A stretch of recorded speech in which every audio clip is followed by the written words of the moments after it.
அல்லாஹ் சோதிப்பான் பாவங்களின் காரணமாக. பாவங்கள் தான் சோதிப்பதற்கு மிகப்பெரிய அடித்தளமாக இருக்கும். அல்லாஹ் குர்ஆனிலே சொல்கிறான், வமன் நஅரத அன் ذிக்ரி ஃபஇன்ன லஹு மஈஷத்தன் தன்கா.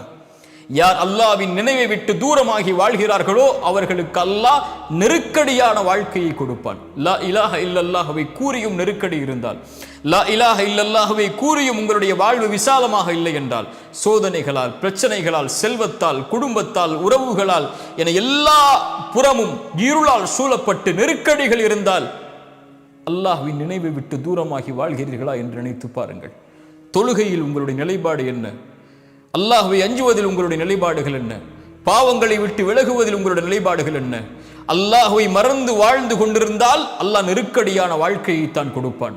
பதறி விடுவீர்கள் பாவங்களை கண்டால், பதறி விடுவீர்கள் அல்லாஹ் சோதித்தால், குழம்பி விடுவீர்கள் எங்கே செல்வது என்று தெரியாமல். இறை நம்பிக்கை கொண்டவராக இருந்தாலும் சோதிக்கப்பட்டால் மரணத்தை விரும்ப ஆரம்பித்து விடுவீர்கள், மரணத்தை நோக்கி செல்ல ஆரம்பித்து விடுவீர்கள்.